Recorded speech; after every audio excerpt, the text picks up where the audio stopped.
यहाँ सामाजिक जागरूकता कार्यक्रम हो रहा था, आप संचालन भी कर रहे थे, तो लोगों को राजनीति की तरफ कैसे प्रेरित किया जाए?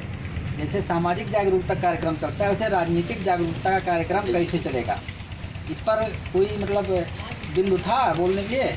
नहीं, इसमें जानते हैं अध्यक्ष जी, सामाजिक कार्यक्रम जहाँ होते हैं तो वहाँ संचालक महोदय पहले ही कह देते हैं यहाँ राजनीति की बात नहीं होनी। सही बात। और राजनीति के व्यक्तियों को बुलाएंगे जरूर, जानते सब कुछ है, लेकिन राजनीति की बात नहीं करना चाहते, राजनीति से दूर भागते हैं। जबकि जब तक राजनीति नहीं करेंगे तब तक न सामाजिक परिवर्तन कर सकते हैं, न अपना हक अधिकार ले सकते हैं। हाँ, बिल्कुल सही बात है। ये तो देखिए, सामाजिक तो हर आदमी बन रहा है कि मैं सामाजिक कार्यक्रम में जाऊंगा, मैं सामाजिक मुद्दों को उठाऊंगा, लेकिन अगर बाबा साहब के संविधान को उठाकर देखा जाए तो हर 18 वर्ष से ऊपर का नागरिक वोट देता है और सभी के वोट की कीमत बराबर होती है। तो कैसे वो राजनीतिक हो जाता है? भाई राजनीतिक तो हर व्यक्ति है, वो कहाँ राजनीति नहीं है? लेकिन बात ये है भाई कि राजनीतिक पाठ नहीं पढ़ाया जा रहा है उनको ना। आप देखो, जहाँ होता है यही कहते हैं कि भैया पहले समाज को जगाओ। जिन लोगों ने अपनी पार्टी विकसित कर ली है वो लोग खाली समाज को जगाओ, उनका फ़ायदा कराओ। जो जात की सारी पार्टियां बन गई हैं वो समाज को जगाकर स्वयं, मतलब हमारा समाज इस तरीके से जाग गया कि अपनी जात को पकड़ने लगे। जब अपनी जात को पकड़ने लगेंगे तो अपनी पार्टी इस्टेब्लिश करेंगे। अब उनको कहा जाए कि भाई आप भी आओ, साथ में लग जाओ, छोड़ो पार्टी वार्टी का काम, लग जाओ, आप भी समाज को जगा लो, फिर इकट्ठे पार्टी बना के चलाते हैं। तो भाई के जी, पहले ये बताओ, आप पिछले महीने एक कार्यक्रम कराए जी, सावित्रीबाई फुले की जयंती, उसमें आपने मुझे बुलाया था जी। वो सामाजिक कार्य आपने किया, वो आप ही संचालन कर रहे थे जी। मैंने तो पूरी राजनीति का पाठ पढ़ाने का प्रयास किया। हाँ। तो उसमें वो जो 8000 की भीड़ थी उसमें कितने लोग राजनीति की तरफ मूव किए? इस लोकतांत्रिक देश में लोकतांत्रिक संगठन की तरफ कितने लोगों ने मतलब आपके साथ दिया? अब बताएंगे आप? बहुत ज़्यादा लोग तो नहीं, लेकिन कुछ लोगों के तो समझ में आया। और हम ये चाहते हैं कि भाई जहाँ भी सामाजिक कार्यक्रम हो वहाँ एक आध मुद्दे दिए जाएं कि भाई हम लोगों का राजनीति कैसे सुधरेगा। भाई राजनीति से ही सत्ता मिलना है। देखिए, डॉक्टर अम्बेडकर ने संविधान लिखा है इसलिए कि हम राज सत्ता में आए। बात है, जब भी जहाँ भी सामाजिक कार्य हो वहाँ 4 बिंदुओं पे चर्चा हो जी। सामाजिक, आर्थिक, राजनैतिक और शैक्षिक। चारों बिंदुओं पे जब चर्चा हो, अंत में राजनीति की चर्चा हो। पहले 3 बिंदुओं पर चर्चा हो जाए, फिर अंत में राजनीति की चर्चा हो कि यह देश लोकतांत्रिक है, तो हम लोग कैसे इस 90% समाज को हक अधिकार दिला सके। तो राजनीति पर चर्चा हो कि ऐसा कौन सा राजनीतिक संगठन है जो लोकतांत्रिक है, और उस लोकतांत्रिक संगठन के साथ जुड़ करके हम डबल पी पर कब्जा करें। नहीं, एक चीज़ उसमें देखिए कमी यहाँ होती है, जैसे हम सामने वालों से पूछते नहीं हैं। सामाजिक संगठन बना करके हम अपने हक और अधिकार की लड़ाई लड़ सकते हैं और शासन सत्ता में जा करके उसको हम लागू करवा सकते हैं। तो हमें किस पर लड़ाई लड़नी चाहिए? शासन सत्ता पाने के लिए या लोगों को जगाने के लिए? शासन सत्ता पाने के लिए। तो जब पाने के लिए लड़ाई लड़नी है हमको, तो उन्हीं से हमको अगला सवाल करना चाहिए जो सामने बैठे होते हैं कि आप चाहते क्या हो, सामाजिक जागरूकता या राजनीतिक जागरूकता? राजनीतिक जागरूकता से आपको शासन सत्ता मिलेगी, मैं तो और सामाजिक जागरूकता से केवल लड़ाई लड़ी जाएगी। मैं तो जहाँ भी सामाजिक कार्यक्रमों में जाता हूँ स्पष्ट लोग मंच पर बोलता हूँ कि सामाजिक परिवर्तन तभी हो सकता है जब तक राजनीतिक परिवर्तन नहीं होगा, जब तक राज सत्ता पर आपका बेटा नहीं बैठेगा तब तक आपका भला होने वाला नहीं है। हम तो बराबर बताते हैं। बाबा साहब ने भी कहा कि शिक्षित बनो, संगठित बनो जी। अब संगठित कहाँ होना है ये चीज लोग नहीं तय कर पा रहे हैं। संगठित हमको राजनीतिक मुद्दे पर होना चाहिए जहाँ हमारा वोट इकट्ठा पड़े, जिससे हमारा राजा बने, हमारा शासक बने। लेकिन हम सामाजिक मुद्दे पर लोगों को इकट्ठा कर रहे हैं। भाई देखिए, अब जैसे अभी साल भर चला, किसानों का एक धरना चला। हर जाति के किसान हैं, हर धर्म को मानने वाले किसान हैं।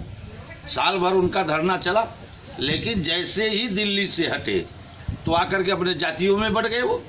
अब अपने जाति की पार्टियों को वोट भी किया, सरकार भी बना दिया, और कहती है सरकार नहीं सुन रही है मेरी बात। नहीं। अगर हम कहते हैं जातिवाद को खत्म करके ये जो 90% समाज एकजुट हो, चाहे वो किसान के रूप में इकट्ठा हो, मजदूर के रूप में इकट्ठा हो, पिछड़ा के रूप में इकट्ठा हो, या दलित के रूप में इकट्ठा हो, या वंचित के रूप में, शोषित के रूप में इकट्ठा हो, लेकिन सब एक हो कि भाई सत्य प्रकाश जी एक समाज से हैं तो हमारे समाज से हैं, के जी हमारे समाज के हैं, सबको एक माना जाए, कभी किसी को अलग न मान करके एक होकर के राजनीतिक चर्चा हम लोग करें। साहब ऐसा है कि जातियों को तो कोई नहीं खत्म कर सकता। ये कर सकते हैं कि जाति नहीं खत्म कर सकते, और ना ही जातियां खत्म होंगी। जाति को लोग इतना मजबूती दे चुके हैं कि जात तो खत्म ही नहीं होना। जात ना मजबूत करते हुए हम राजनीति को मजबूत करें, एक ही जगह सभी जातियों को बराबर का सम्मान दे दें, तो जाति का कोई मतलब ही नहीं रहेगा। जातियां अपने आप इकट्ठा हो जाएंगी। अच्छा ये बताओ, जाति क्यों नहीं खत्म हो सकती है? वकील आंदोलन करता है, वो हर जाति के वकील होते हैं, लेकिन वकील के नाम पे आंदोलन करता है ना। किसान आंदोलन करता है तो हर जाति धर्म के मतलब होते हैं, किसी संगठन किसान आंदोलन का नाम देते हैं, संगठन का नाम देकर सभी जातियों को जोड़कर मजदूर ऐसा काम किया जाए कि ताकि उनको ये ना लगे कि हम एक जात के लिए काम कर रहे हैं, उनको ये लगे कि हम लोग एक ग्रुप का साथ। किसान ने आंदोलन किया तो किसान का बेटा व्यापारी भी होता है, किसान का बेटा सर्विस में भी होता है, किसान का बेटा सेना में भी होता है, किसान का बेटा सत्ता में भी होता है। लेकिन किसान का आंदोलन विफल कैसे हुआ? भाई वहाँ पर तो सारे लोगों को साथ होना चाहिए, सबको होना चाहिए। हमारे घर के लोग बैठे हैं और सरकार देख क्या रही है कि कैसे लोग बटे हैं। जितने लोग बटे रहेंगे वही इसी तरह से उसको लाभ मिल रहा है। जी जी जी। तो किसान के रूप में बाप को अलग कर दिया, नौकरी के रूप में बेटे को अलग कर दिया उसने। भाई नौकरी वाला किसान के साथ धरने में नहीं ना बैठा, और ना नौकरी वाला जब धरना करता है तो किसान बैठता है। यही कारण है ना कि जो बहकाने वाला है वो बड़ा समझदार है।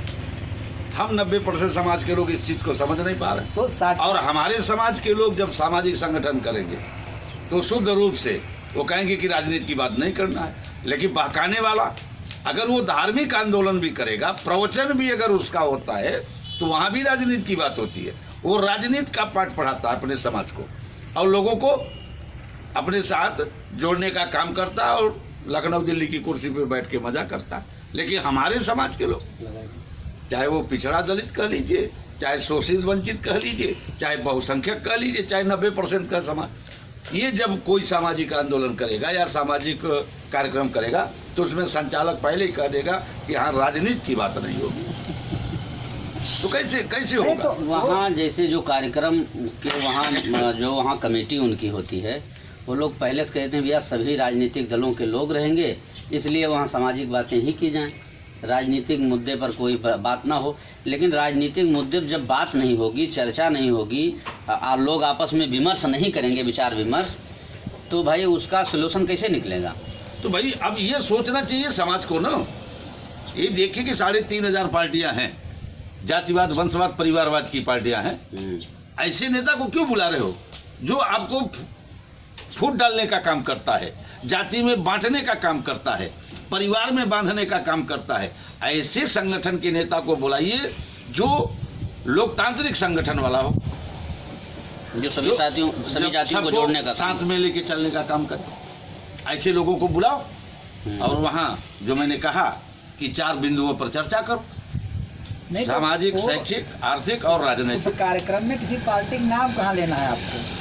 आप पहले लोगों को राजनीति की तरफ मोड़ने का काम कीजिए। आदमी उस तरफ अट्रैक्टिव, आकर्षित हो कि हमको भी राजनीति करनी चाहिए, तब तो प्लेटफॉर्म की तलाश करेगा कि भाई पार्टी कौन सी बढ़िया है, कौन सी लोकतांत्रिक है, कौन गैर लोकतांत्रिक है।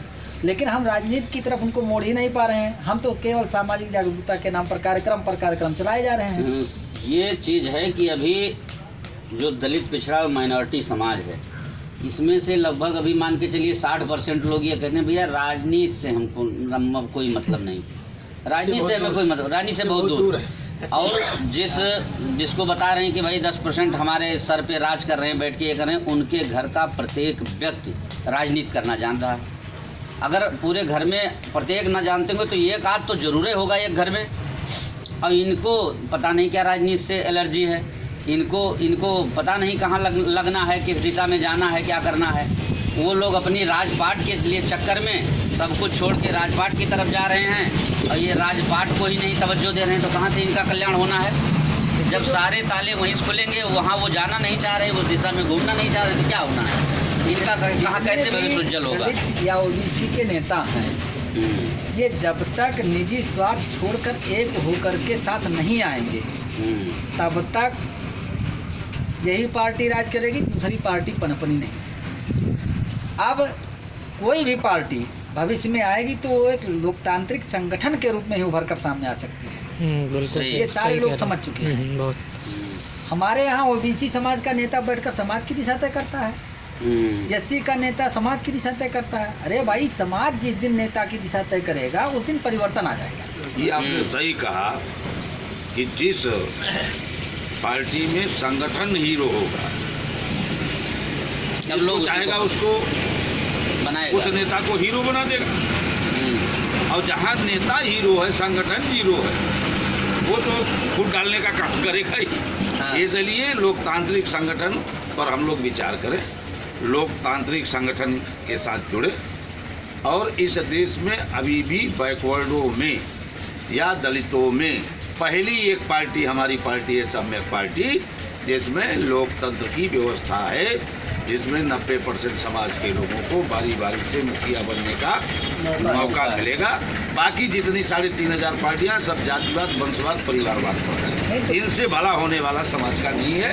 इस संदेश को, इस मैसेज को हमें लोगों तक पहुंचाना होगा। जन जन तक जब हम पहुंचा पाएंगे अपनी बात, ये तो तब लोग हमारे साथ आना शुरू कर देंगे। ये तो गली कूचे में पहुंचाना पड़ेगा, और मेहनत करके आप लोगों बिल्कुल को बिल्कुल।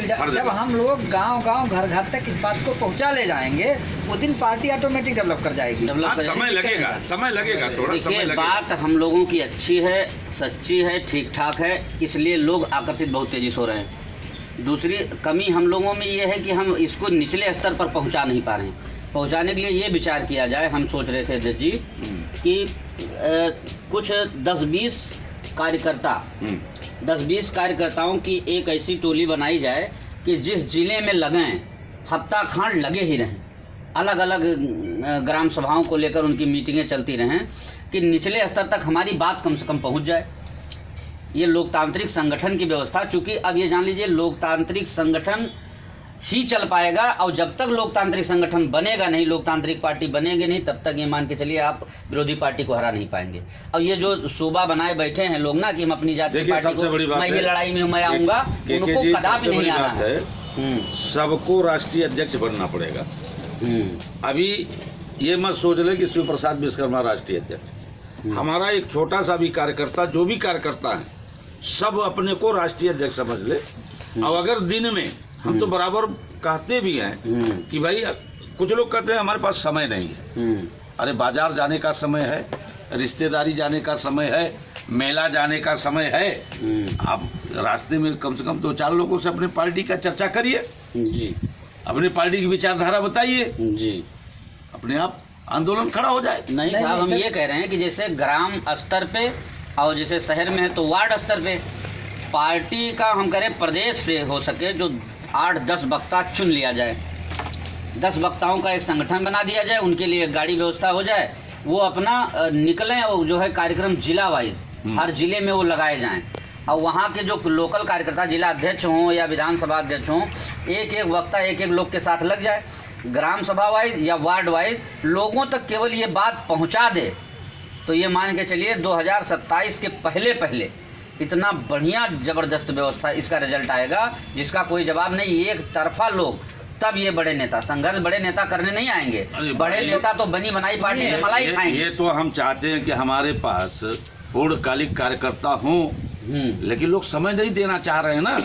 सब ये सोचते हैं बड़े नेता तो बनने के बाद डफली बजाने चले आएंगे, कहेंगे भैया अब एक साथ आप कार्यक्रम पार्टी सम्मिलित हो रहे, किसी भी टिकट आप हमको दिलाएंगे। मान लीजिए बलरामपुर में आए हैं तो रात्रि में कम से कम 2 से 3 गांव कार्यक्रम कराया जाए, और वो भी पदयात्रा के माध्यम से जी। जिस प्रोग्राम में पहुंचा जाए वहाँ अपनी बात रखें, फिर दूसरे प्रोग्राम जा जाए, फिर तीसरे जहाँ नाइट हाल्ट करना हो वहाँ कार्यक्रम करके आराम से सोया जाए। अब जहाँ लास्ट प्रोग्राम किया जाए उन्हीं के यहाँ आटा मंगवा के लग जाए भौरी चोखा, चल जाए बहुत सही, वहीं, अब बहुत वहीं सही। बिछा दिया जाए, सो आप जाए। यही विचारधारा से आप लोग काम करिए। धन्यवाद बिल्कुल सबको। बिल्कुल बिल्कुल सर, ये बढ़िया रहेगा। बिल्कुल।